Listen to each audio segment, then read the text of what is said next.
whenever times are uncertain, politics gets fractious. The Japan, for example, had a long time, for decades, a single party running things. They did a really good job. But when the economy changed radically about 1990 and jobs started finally moving the other direction and people weren't certain of their lives anymore, all of a sudden they started flipping parties back and forth, back and forth. And people weren't saying that one party is better than the other. They said just not happy with the current situation. And you see a lot of that in the US. I'm just not happy and I'm going to do something else. The point is that's going the opposite direction where we need to go to do climate change. We need collective action. We need people to feel that we're all in this boat. And that won't happen until things stabilize. Welcome to Care More, Be Better, a podcast for people like you who care about the social impact of conscious companies and everyday heroes. Hear inspiring stories from those who put people and planet before profit and personal gain. You'll learn how you can make a difference, vote with your dollars, and get involved today. Here's your host, Karina Belizzi. Hello and welcome to another interview episode of Care More, Be Better. Today we're going to talk about how and why certain climate change solutions, especially those that are small in scale, simply won't work. We'll explore why as we seek to discover what it will take to build solutions that are larger in scale and can do what we hope and actually reverse global warming. For today's discussion, I'm thrilled to introduce you to one of my favorite professors of all time, Robert Eberhart. I got to know him when he taught social benefit entrepreneurship at Santa Clara University for MBA students like me back in the throes of the COVID-19 pandemic. Robert Eberhart serves as an associate professor of management at the University of San Diego, where he studies how entrepreneurship shapes our society. And he is an out-of-this-world visiting faculty member at Oxford University, where he explores space entrepreneurship. He earned his Ph.D. at Stanford University and was the Vice Chairperson of the U.S. Department of State and METI's Japan-U.S. Innovation and Entrepreneurship Council. With that, I'll bring him right up. Hello there. Welcome to the show, Robert Eberhart. Good morning, Karina. It's great to see you again. It's great to see you too. Now, I know we could talk about so many things today, and we probably will bridge topics. But as we get started, I'd love for you to tell a little bit of your origin story. Well, your success in entrepreneurship of international wines to the entrepreneurship of space. Oh, gosh, I'm happy to discuss that. I came up as Silicon Valley executive and then eventually started a company in Japan, taking advantage of my Japanese language skills, which I'd learned in graduate school when I was a kid. And really had selected wine as one of the many commodities that we were going to sell based on a very technical solution to inventory control and management. In a process that we can go into if you want to make it long, but basically over 7 years, we became the largest independent distributor of California wines in Japan. And we're also distributing in Korea and Taiwan and Singapore and mainland China. And in fact, I remember in mainland China, we had a license to import wine and everything except human body parts. I remember it said that. No contract law. And so anyway, I sold it in 2007 and was invited to do a bunch of other things as you get when you're a successful entrepreneur. But discussion with my family, I'd kind of just told them I want to do what I want to do this time. And so I went back into research and eventually got my PhD at Stanford when I was 53 and started engaged in a career of research, which I've enjoyed thoroughly. And the teaching's been wonderful, especially when we have spectacular students like you. Well, I personally just loved how you made all of our learnings real. And I remember one of the core questions that you asked in our social benefit entrepreneurship classes. Well, does it really work? Right? And, should it? And like the big questions that you really need to think about when, as a cause-oriented marketer and a cause-oriented entrepreneur, I think, well, it has to, right? But when you take this research perspective, you're seeking to prove a hypothesis or disprove a hypothesis. And it either works or it doesn't. And I think So many of the innovations that we've heard about and that we've talked about even on this show may seem really cool, but may actually not move the needle in the way that you intend them to. In fact, as we talk about this and as we really deepen our understanding of what is a small scale solution versus one that's larger, I wanted to share this statistic that I learned about through a podcast on NPR and then researched it and, in fact, found that it was true. If my household, just as a for example, were to live a zero waste lifestyle, consume no petrochemicals, meaning we bike or walk everywhere, use public transport or, green, efficient transport, no plastic goods, and compost all of our table scraps while growing much of our own food, the impact we would make would be akin to 0.000000003%. So this is a rounding error. How do we escape that and build things that can work? And I think as we start this discussion, let's give some examples. What is a small scale solution that really probably won't? Sure. Well, we can think about this a lot, and I really appreciate you staging the question as a hypothesis. Since let me start with saying what we call much of this offered climate solutions, we talk about it in terms of what we call the Santa Claus hypothesis. Um, this Santa Claus, you can easily disprove Santa Claus without resorting to how reindeer get propels, or how or what color his suit is. You can say just simply show the number of homes he has to visit, and in a particular given time show he has to move faster than the speed of light. Disproved. We have really the same approach when we want to think about climate change.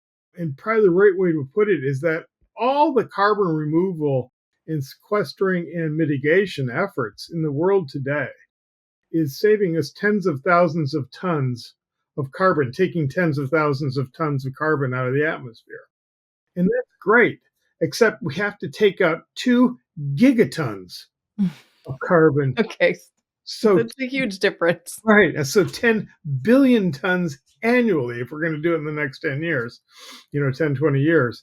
And we're at 0.00005% of that. And so of all the plants that we have, various sequestering through concrete or smokestack mitigations or all kinds of things, we have to have 50,000 times of that now and spend something. Some people estimate over $10 trillion or half the United States GDP just annually, just to get this going. It's important to understand that we've been making this mistake, pouring carbon into the atmosphere for 150 years, and we're trying really hard. Other countries are trying hard to catch up to us in terms of dumping. And so what's the net effect, even given all our efforts, all our intention and everything else? In 1960, we had about 320 parts per million of free carbon in the atmosphere. Now we're approaching 450. And it's been a steady increase without change over that whole time. So the question is, why are we failing? And that's what I want to address here in a minute. Is that okay to go far?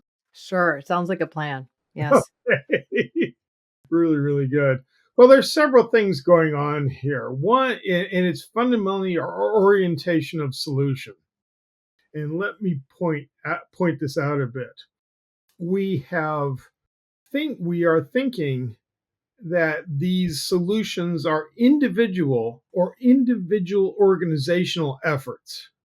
In other words, if I recycle, or if I buy an electric car, or if I pay a carbon fee on my airline, or a company will come up with an innovation that will, sit on the back porch and suck carbon out of the air. All these things are individual efforts. But the problem is when you're dealing with spending $10 billion, so trillions of dollars of expenditure, and getting out this much, we actually, if you think about it, that has to be governmental. That has to be societal level. We have to all do this as a coherent whole. And let's think about that just a little bit deeper. The weird thing about this, and I think it's part of the way, and I'll talk about it in a little bit, the way we've come to think of things, we're looking for a magic bullet that is an innovation that will magically solve this problem for us. It's kind of like waiting for AI that works. It's always the next rev.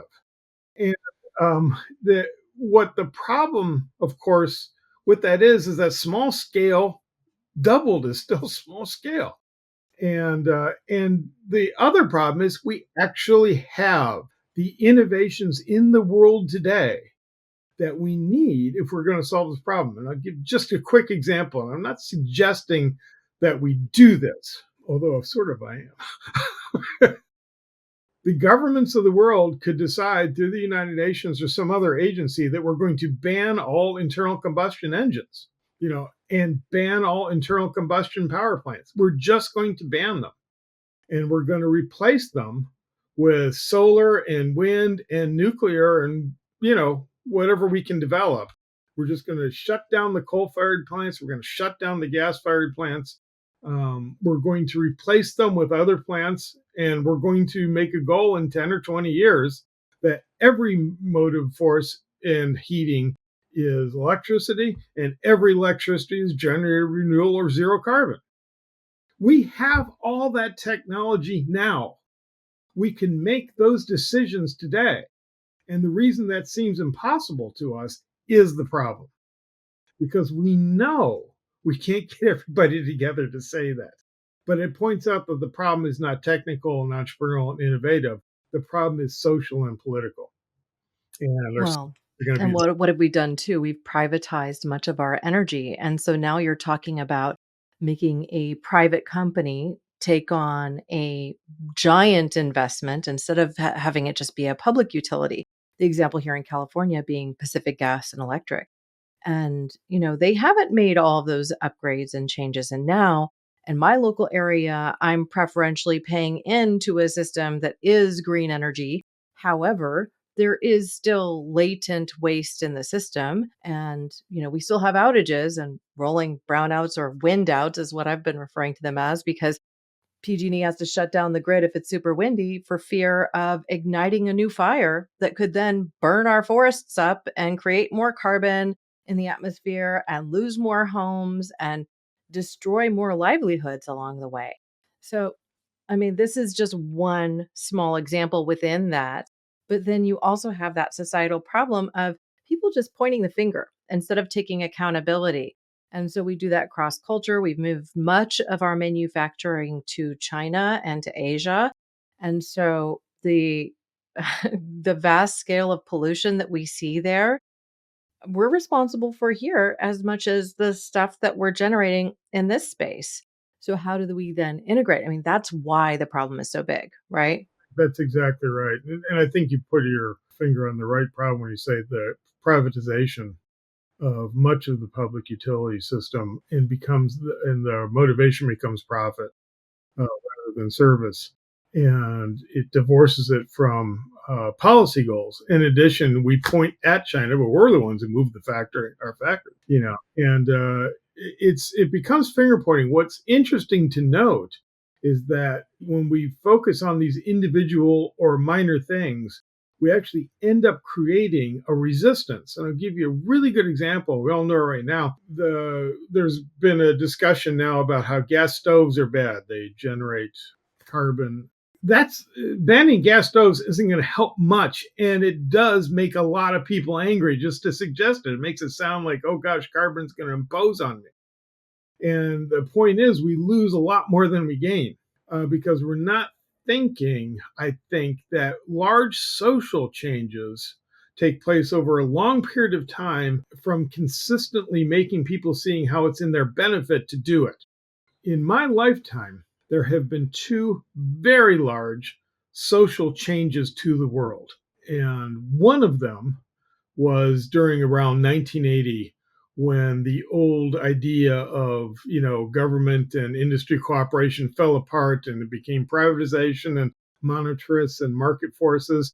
And now we live in that world where we're all privatized and banks are in control and all that stuff. That was a big change. It took a decade for people to change their mind from the collective idea of NASA and moon launches and all that kind of stuff into, SpaceX.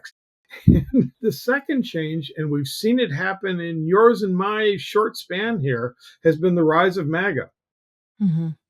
And that's an immense change. I would have never imagined 30 years ago that 40% of the population of the United States would depart from American democracy. But it took decades of them seeing it in their benefit to do that, Hmm. get them there. And, and we can understand it and talk about it as sociologists. But what it is, and the point to our discussion, is that we can make large social change. We just have to understand how those happened and replicate those conditions. And how long they take. Yeah, they take a decade.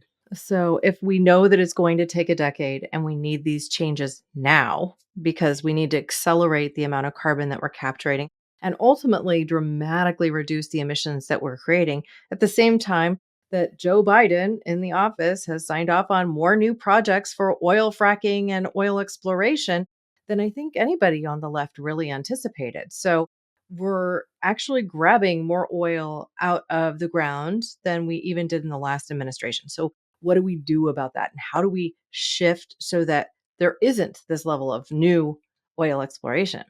Right. Yeah, I think that's everything you're pointing out here is very smart. We can make changes quickly, and we have seen that in the past. For example, you were a student of mine and you expected to have homework, right? I expected to have homework. Yeah. Before about, I don't know, it's about 1958. Do you know that in California, homework at high school was illegal? It was That banned by seems the. so preposterous. Yeah, it seems preposterous, but it happened and became part of our system in the threat of the Sputnik challenge and the need to educate students in engineering and math. And so the law was changed and homework was imposed, and all of a sudden it's now a belief that's what we ought to educate. Well, we need to do that kind of thing too. And where we need to start pushing, I believe strongly, is at junior high school and high school levels. We need to be putting in on a nationwide just a push that to make people aware of, sensitive to, and see it in their benefit. When we've done this before, and let me give you another example. In I'm old enough, I'm older than you.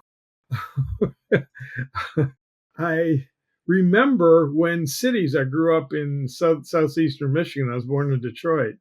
Were choking full of carbon and smog and carbon monoxide. And the government simply banned, or they banned emissions. They banned excessive emissions, required catalytic converters, all that kind of stuff. The cities in the United States are immensely cleaner because of that. But it's because people said, yes, that's the right thing to do. And we need to educate people, and we need to think of education programs that aren't limits on what people think, but the possibilities of a better earth, and faster growth through this stuff. And I think we start working at schools and curriculum. Yeah.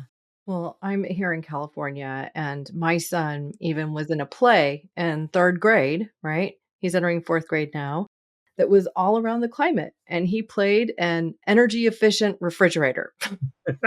Just something as simple as that, like being part of curriculum. He's used to hearing about these problems and challenges, not only from within my household, but also from school. They have a living lab where they're growing plants, which also is something that I think is really helpful for integrating some of these learnings. In addition to that, when he gets into junior high and high school, it's, I think, a part of the planned curriculum for our community. That being said, it varies so much from state to state. And we've seen this movement towards even a want to privatize our education system and remove funding for Sure. public education. Like, this is what scares me most, I think, about the MAGA mindset. Because regardless of whether or not Trump would be a successful candidate who ends up in the presidency once more, that mindset still exists. And the groundwork that has been laid by, now decades of the right leaning politicians has essentially said we want to pull more of these resources away because you shouldn't have to pay for your neighbor's kids to go to school, I guess. It's like, That to be the lesson that's critical, is that we need to recreate a collective sense that we're in it together. And you said it I mean, to me, it's a lot more important than teaching people about solutions. It's a lot more teaching people that we are part of. And one of the ways you can do it, by the way, and since we're supposed to be talking about solutions, we changed the energy structure of the southeastern United States during the Depression with the Tennessee Valley Authority. In other words, instead of trying to persuade them, bring them in by spending money and improving their lives. One of the things, make collective action seem effective. One of the things we can complain about Biden, but one of the things he did well was the climate change legislation, which was, not enough money, but a record amount for that effort. And so there's enough support in here, but we have to bring other people into it. And one way we can do it, I believe, is not by saying you guys are wrong, by saying here's a bunch of money to transform and it's going to give you more income, and more benefits. Just have them see to go to the side. One of the reasons we had a strong belief in collective action in the 50s, 60s, and 70s was the legacy of World War II. We organized and defeated an enemy. Since the ideas of individualism arose in the 80s, we've had a worse and worse problem. We have recovered before. I think we can again, but people have to see benefits, not costs. And I think it's almost like we have to come together across all of these cultures and across all the divides of borders to say collectively, this is the enemy and that's global warming. So, how do we fix that? And so, again, it's like getting on these sides where it's like you have the MAGA far right and then you have the far left, and neither of them want to connect or talk. And it's just like we're not actually getting buy in from one side or the other. You just have more friction. And with that friction comes really a lot of resistance, I think, to change, because when you have too much disagreement and not enough alignment, what happens? You basically only get things through Congress that everyone agrees on. And what do we agree on? Well, it's supposed to be that way. We should agree on more. Yeah, we should agree on more. So I'm kind of thinking about this from a more kind of global perspective. One of the things that Paul Hawkins said when I had him on the show, when he was discussing his work in regeneration, ending the climate crisis in one generation. I mean, that's the goal here, right? He really pointed out that a lot of individuals who have been working class throughout their lives are coming from a standpoint of fear, and that fear motivator is what's keeping that divisiveness so strong, and kind of an unwillingness to hear how we might solve these problems together. But part of that is even just right down to the job. So we could take, for instance, transportation. My uncle was a truck driver for years and years. He's now retired, right? Now we know that transportation is going to change dramatically over the course of the next decade. And in fact, there's already tests in communities in Europe where they have fully electric, hauling vehicles, some of which are being automated and which can literally just like drive down the road for you without the driver in the seat. So there's this need to also consider job retraining and taking people and introducing them to skill sets. Well, one of the things that Paul had mentioned was that there's this whole shift towards green energy and installing things like heat pumps in your homes and improving your HVAC system so they aren't as costly, so that you can run them more efficiently.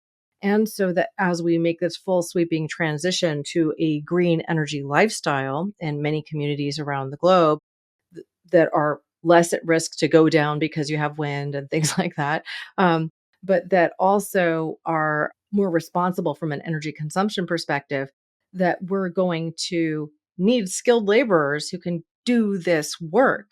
And that, these are some of the jobs that aren't likely to get replaced by AI. So if we're going to fear the big baddie of technology in the room, that we're going to need people to do this work. So what is your thinking around that? And do you see another solution that perhaps could get us thinking about where we can take this as we head I forward? think all that is right.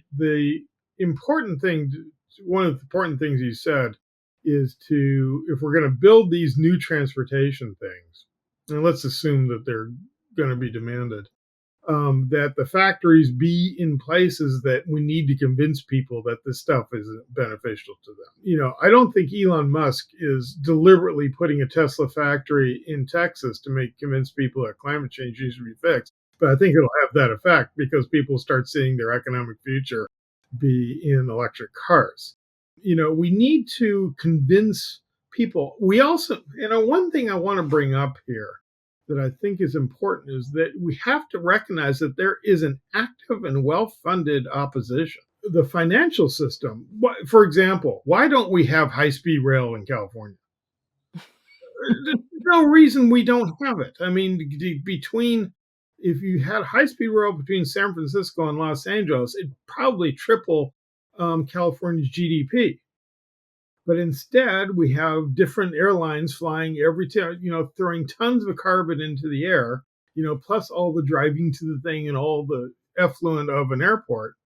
And the reason is the financial system spends a lot of money to keep the current system alive. Mm-hmm. And they fund things like Fox News and other things that need to broadcast the message of individualism and that the left is crazy and all these things. And this people have an awful lot of money. And they're actively, because the current system benefits them. They like putting, factories in China and getting low wages and what do we care if there's lots of carbon going out there, other than the general thing.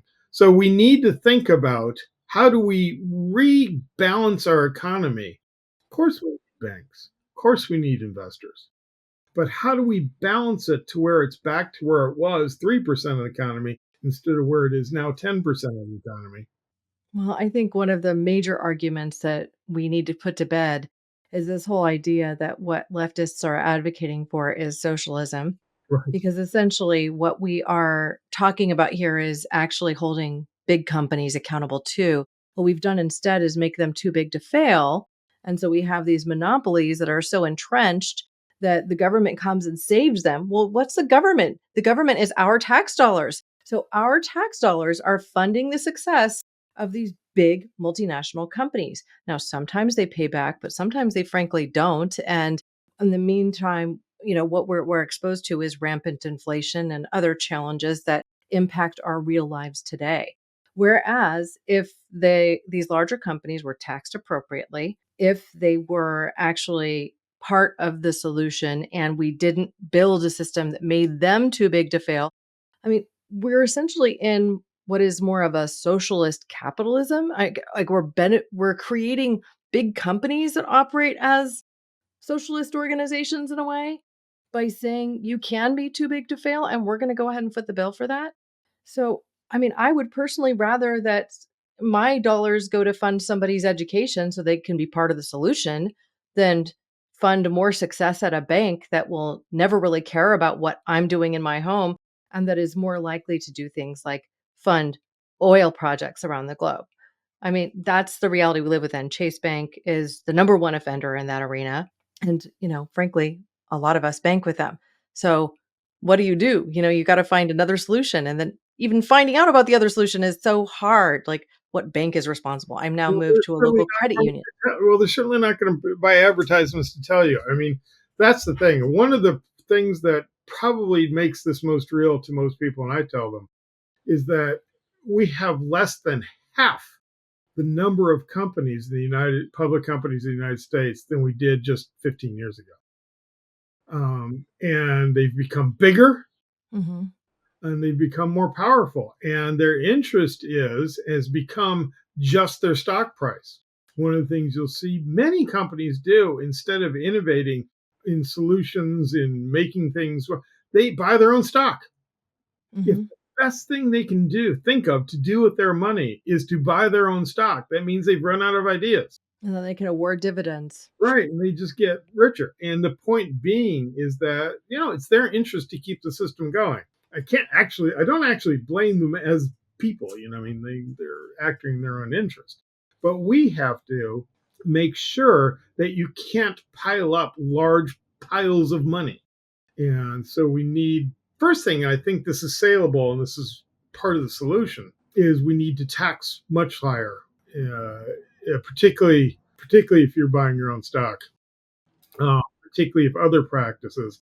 And we need to stop letting these companies accumulate and become large monopolies. Silicon Valley used to be this hundreds of companies that were sort of competing with each other. Now it's just 5 or 6 companies that dominate the landscape. And so I think what we need to do, we all know what the solution is and get there. We need to get rid of we need to not get rid of, but mitigate against the opposition, which really is the modern financial system and companies. And we need to make sure that, I mean, realize they get together in groups and say, we all have to solve carbon. And then they put $14 into a fund and say they're doing it.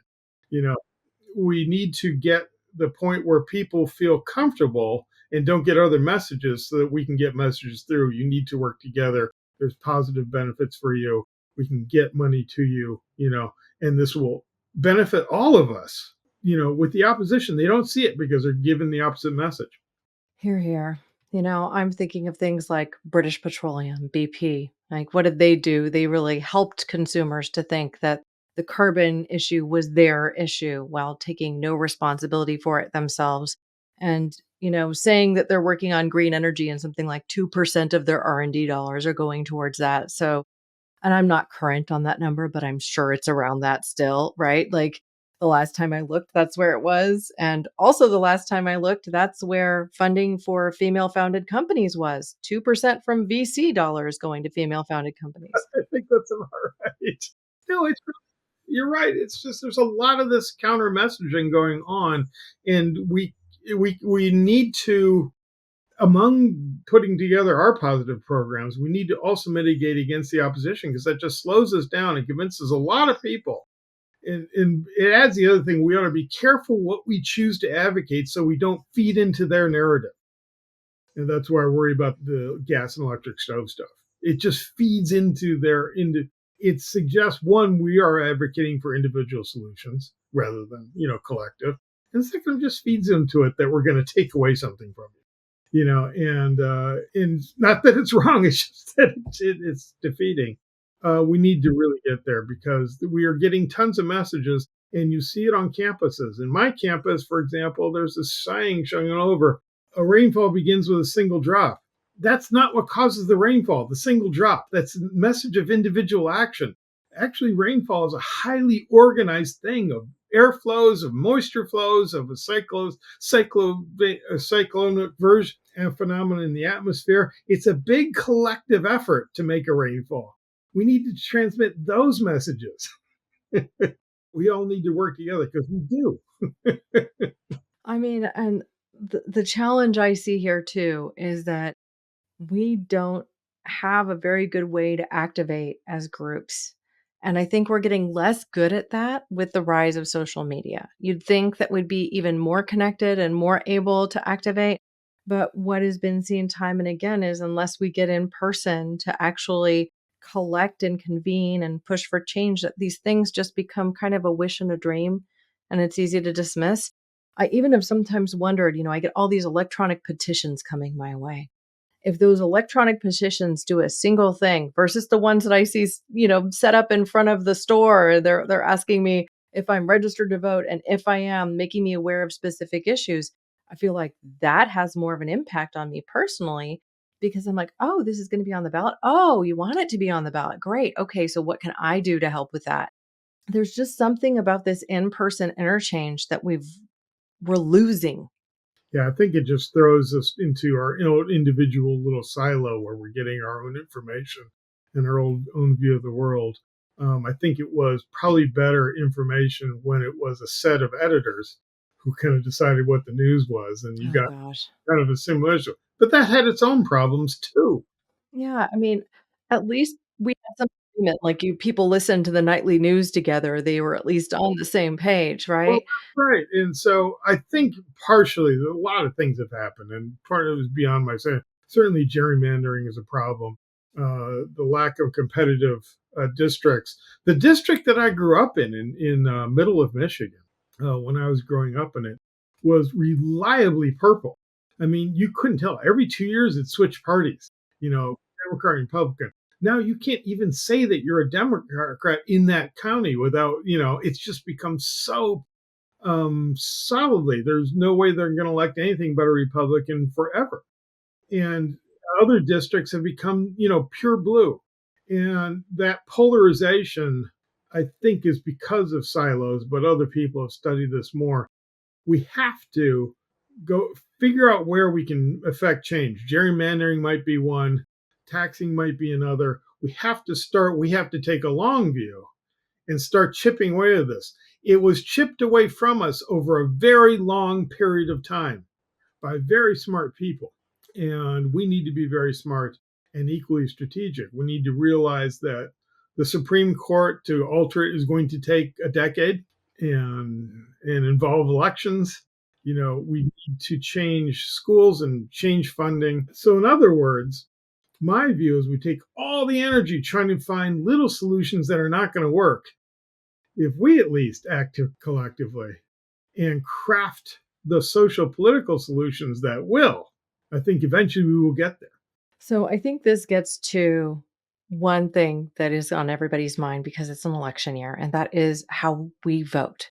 I spent much of yesterday afternoon on a live stream on TikTok with Dr. Jill Stein, who's the Green Party candidate for president. They're working hard to get on every ballot. But in our two-party system, we all know she has a zero chance of ending up in that seat. And that's a problem too, right? There there are voting systems in other countries and even certain municipalities where you can essentially have kind of a vote off or vote your preference. And we had a vote like this when they worked to get, I'm trying to think about it, Gavin Newsom. They wanted to replace Gavin Newsom in the state, right? Kind of a vote off. Like, who would you if you're replacing him? Similar when Arnold Schwarzenegger made it in, right? to the governorship here in this state, replacing Gray Davis, who was a very unpopular governor, right? Think of him as president of California again. But, this is the fifth largest economy now. We have a huge chunk of the population and a lot of commerce comes from the state. That said, you know, we don't have a global system yet that would allow someone like Jill Stein to get into the White House, even if across party lines, many people might agree with her politics, because she talks a lot of sense when it comes to some of the core issues that we face from an economic perspective or from a political barrier perspective. When we're saying like things have become so my side, your side, nothing in between, I think she could be a uniter if she stood a chance. But we're where we're at. So how do we get to a place where we can shift things? And I'm not saying you'll have the answer for that, but I think, if even the people listening to this show today can begin thinking about how we can change our voting systems on a regional basis, because I think it's going to have to start with regional to then go to more of a national basis so that we can essentially have, I think, a real election. I think that's the message that has to go to Jill Stein, who I do admire, and others, is that the national stage is actually, she can only harm right now. It's really tough. Yeah. Only take votes away from Biden. Trump voters aren't going to move to her. And this election will be won by, as it was in 2020, by 50,000 votes total. And, you can easily imagine that. And it's not that, we shouldn't have different candidates. I think, it'd be great to have some younger candidates. It's just that we don't have them now, and Trump is a lifetime criminal, a demagogue. He's opposed to our form of government, you know, and it'll end 250 years of United States, history if we do. And so we just can't make that choice. And I believe, and I tell my children who are frustrated, who are young adults now and are frustrated that two old guys are running, is that one old guy means that you will get to choose again and put our candidates up, and find younger people. And the other one means you won't have that choice in the future, so you are where you are. I'm a pilot, and a long time ago, my instructor told me, if the plane starts spinning or something, you can panic if you want, but you're still going to be in the same place, when you're done panicking. So you might as well just start solving the problem. And it's easy to panic given the choice, but we do have a definable difference between the future. And I just don't think there is any rational choice for America. That's me. It gets to the point that if 40% of Americans are willing to make that opposite vote, that's happened over decades of teaching and messaging and everything else. And the hollowing out of manufacturing, which was a bad decision, and bad selling of globalization. I grew up in the upper Midwest, and I was laid off from my job in 1980 as a worker in an iron foundry because it closed. And where I was around in Jackson, Michigan, where I grew up, but I had a girlfriend over in Flint. When a city loses 50,000 jobs and they're lost permanently and not coming back, you've taken away people's futures from them. And that was a policy choice we made that was wrong in many ways, and partially has resulted in what we see now in the situation today.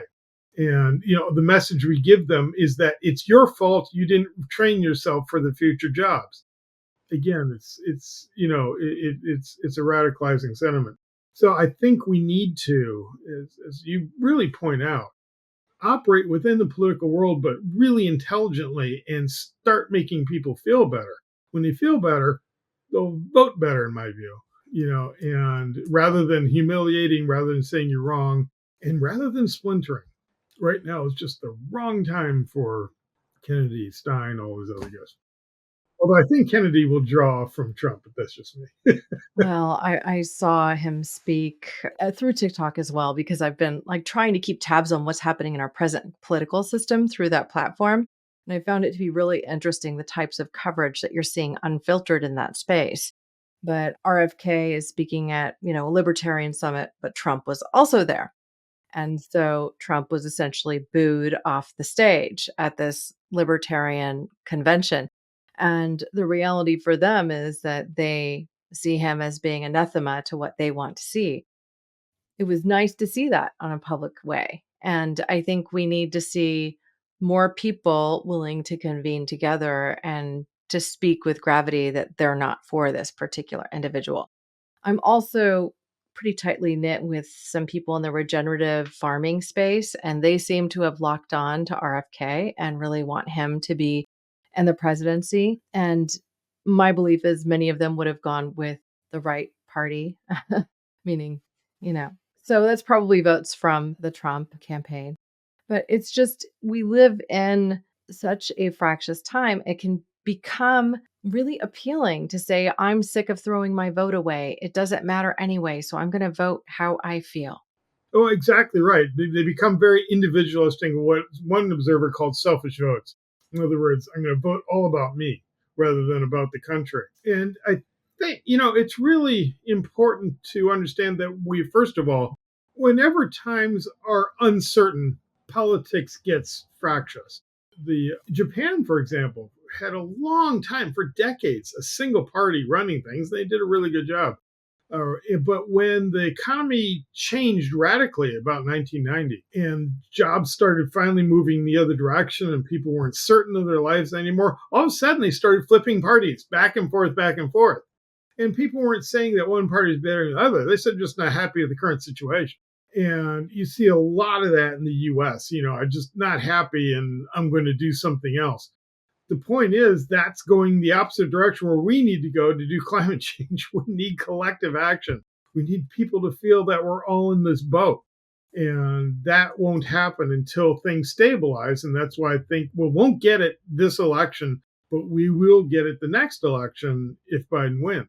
If we don't, we're just in for 20 years of, my view, we're in for 10, 20 years of real problem. So I think if we're going to solve this, we're going to solve this by making people feel better, but making people feel unified. So I have a book to recommend for anybody listening to this podcast, and I wonder if you would also agree with this. But I've been going through and reading and listening to audiobooks by Noam Chomsky. And the most recent one that I've really been diving into was Requiem for the American Dream, which is also a TV series. But I will tell you, it's disturbing how he has essentially laid out how our government has shifted and how it's been taken from us and how it's become more individualistic, and basically lays out how it happened. And that means then if you've defined how it happened, then you can kind of see how we need to unmake it too. I'm not just saying that this book has all the solutions, but I think it really helps you think through how we got here today because again, it was decades in the making, and not even just one decade, it was decades in the making, and probably started in Reagan era in the governorship in California, really, if we're kind of going back through the pages of history, because this was quite a proving ground. California was a proving ground in a lot of ways for what happens when you take away things like resources for, let's just say, mental health, as a for example. So what happens with that? And I think today we see what has happened with that. There's rising homelessness. There's rising cases of suicide. A lot of people feel very helpless. So, how do we get to a space where we correct for that? I think it does come with collective action and with getting back to a space where we think about all of the people being part of a whole as opposed to mine, yours, out of my business, out of your business type thing. I also want to point out a book of essays that I read when I was, in high school, which was Lives of a Cell by Luman Thomas. And I don't know if you've ever read that work, but he really compares our society to the parts of an individual cell. And it helps you, I think, to think about, you know, the whole planet and our atmosphere as the cell membrane, and then all of the individual pieces of the cell as parts of our society and how they make up a part of a whole. And I think that even reading through some simple essays like that can help you start to see the connections between things and get you into a solutions minded perspective, as opposed to just sitting here feeling like it's all too overwhelming. I can't do anything about it, which is, I think, where we need to shift from to something much more collaboration inducing and, you know, pushing for the right sorts of change. So I wondered if you have any kind of closing thoughts that you'd like to share with our audience, particular tools that you might recommend that they look at, as I've somewhat set the stage with my reading list with Noam Chomsky and Lives of the Cell, which are perhaps two very different approaches. I'd just love to hear from you. Yes. Sure. No, I mean, first of all, I'm going to suggest you also read my book and papers that are part of this tradition. One of the things that's happened, and I think that scholars have paid attention to, is the rising problem, the rising inequality in particular in our society, that we've become an intensely unequal society in the United States, and that generates its own political problems. My work revolves around how do we explain the stability of that? Why does it stick? Why do we not go out in the streets and protest and say, let's tax the rich and feed the poor and whatever it is we need to do? In my work with others, has identified a new ideology that has emerged out of the wreckage of the corporate stasis of the 60s and 70s. And we call it the entrepreneurial ideology. And what it is it structures the social view, and it says to people who have made it, and done well, you're a risk taker, you're an entrepreneur, you deserve that money. No reason for you to share it because it was your own individual effort that got it. But to people who have not made it, it also delivers the message that if you're willing to try and willing to enough times to start a company, you too can become one of these rich people. So don't despair. And the message, and it's entirely false, is that if you fail a lot, all successful people failed a lot before they were successful. That's absolutely not true. In fact, you can't even think of one of the famous entrepreneurs who failed first. Usually they make it on their first try. But it convinces people to look at their lives, examine their lives, and say, oh gosh, I've had 5 failures behind me. I'm on the path to becoming rich. And so what this ideology does is it confirms the wealthy and the not wealthy that they are in a good place, that the world is operating correctly, and that everybody has a way towards success. Now, none of that is true. The wealthy person got there because they were part of a collective or part of a family, or, I was an entrepreneur. It was an intensely collective effort. I mean, a lot of luck, and the not wealthy are there largely because of structural things, again, family histories, where they were born, all those kinds of things. And we need positive efforts to list them out. But what this ideology does is it tells us it's up to you to get rich. It's all on you. If you're poor, it's your fault. You have to pull yourself out of poverty. Don't appeal to the government. So we've laid that out, we believe that you can only get rid of that, oh gosh, thing through several efforts, which I'll lay out to you, what you gave me the chance to do. First, we absolutely need to alter our education system so that it's teaching children that we are common citizens of a country instead of individuals pursuing our own selfish interests. And we need to recreate the appropriate, we had this country mythology in schools in the 40s and 50s, and sadly it excluded large groups of people. So we can't have that, but we have to create these mythologies and teach them in school where people feel where young children feel I'm part of this thing, and we need to adopt some stuff they do in the military. They don't reward individuals, they reward teams. So we need to just move edge. Second thing we need to do, we have to depower the strength of the financial system. I think we absolutely need a tax on asset transactions.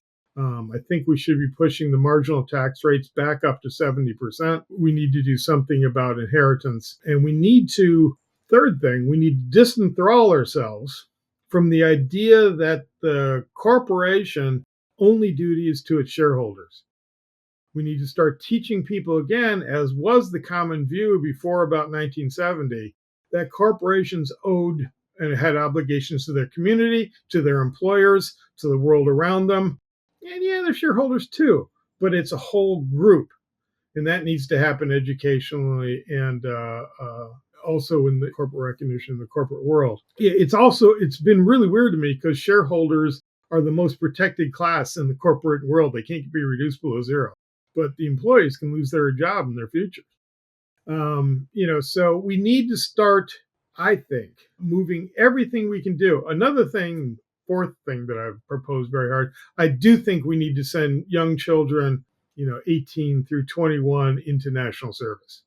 And they can pick the Peace Corps, they could pick the National Forest Service, they can pick the Navy, whatever. But we need them to go to a place where they work with others to do collective efforts, make friends for a lifetime, develop a faith in collective effort, as young people. And there you're talking about also seeing productivity in action because typically those service-oriented jobs, you're doing physical work where you actually see the before and the after, which I think so many of the jobs that we do today that relate to just being here on a computer don't necessarily do that. And there's a psychological impact to that that I think cannot be discounted. The reason that so many people love to do things like gardening, as a for example, you can see the before, the after. You get your hands dirty, literally, right? My dad served in the Peace Corps, and it was his way of not getting drafted during, the Vietnam War. But he went to Brazil and dug ditches. I mean, a lot of what they were doing was infrastructure to make for sanitary living conditions for communities that didn't have that sort of access. So, We need great. that. We totally need that. My son when he got his MD degree, went to Peru and started giving care to tribal people throughout there and just living and being serving for a while. And those are the four things that we need to do. And all those, in my view, and those things drive society towards collective action and belief in the efficacy of collective action, which we have lost. And people are deliberately trying to make us lose it. And so we need to return. And we need to start in California, and then move outwards because, we have the political will here, but we need to start. Yeah, I completely agree. I can't find anything wrong with your reasoning. Just like, okay, first, alter the education system, right? Second, depower the strength of our economic systems and actually tax appropriately. Third, corporation serves all, not just their shareholders. And fourth, young children, young adults Young into adults, service of some sort. national service, right? Yeah. Those are my No, four solutions. heck, if we could do those four things, I mean, could be on the docket, right? I When think maybe a fifth thing is, have term limits in our Senate and even like if we're looking at the presidential space, maybe there's an age limit, like not to say that everybody's going senile at 70, but I think also if you are not younger, you may be less motivated to protect and preserve the people that are living today. Yeah, it's very appealing. And, we have to think about that. I mean, but it's very appealing. We just, to me, I don't know what the average age in the U.S. Senate is, but I think it's very senior. It's very senior. It's been very senior for a long time. I know there's some fresh blood in there that has come largely from the Tea Party side of the arena and, It's the the wrong- extreme right and left. But I'm people sick. that are lifers, I don't they're like- in there for what, 30, 40, 50 years now? That's right. I mean, I'm 65. If I get elected to the Senate, I'd be a young person. I think the average age is quite high, but I don't have the number in front of me. Yeah, we need to think about that. But the four things we've thought about and are part of a book that we're writing, and they're not, none of them are original with us, but it's the combination. So, do you have a co-author for this book? Is it being published anytime soon? We're finishing writing it this summer, and hopefully it gets published sometime early next year. I'll let you know. Can't wait. You'll have to come back on and talk about it. So that would be wonderful. Thank you so much for joining me today. This has been my absolute pleasure. Thanks for reminding, Karina. Like I said, you're one of my best students, so it's a privilege to be here. Oh, thank you so much. It's a high praise from you. Thank you. Take care. You as well. To find out more about Robert N. Eberhart and his work, visit roberteberhart.org. Or you can just go to show notes. I'll include all the relevant links, as well as when his book comes out, I'll be sure to add that one in. You can always visit our expanded blog page on caremorebebetter.com, which includes the video version of this podcast episode, complete transcripts, and links to the additional resources, books, and episodes that we discussed today. As a reminder, we are launching our new Cause Before Commerce site this summer. It's called circleb.co. This site will host the same great content that you find today on caremorebebetter.com, while also providing helpful tools to live a little greener and a little more socially and locally engaged. You'll find how-to guides and DIY tools to renew what you have, replace things you buy, and reduce waste. CircleB.co will also offer plastic-free products from housewares to clothing to supplements and personal care items, all of which are circular in design that minimize waste and that seek to limit or eliminate wasteful plastic. Okay. Now you can explore our landing page today now at circleb.co. And I just want to end by saying this. I want to thank each of you, all of my listeners and watchers, for being a part of this pod and community. It's together through our collective action that we can create change. That's what this entire episode was about today. We can care more. We can be better. We can even build climate solutions that scale. We can build a society that we are proud to engage in and work with, so that we can even do things like reverse global warming and build a better tomorrow. Thank you.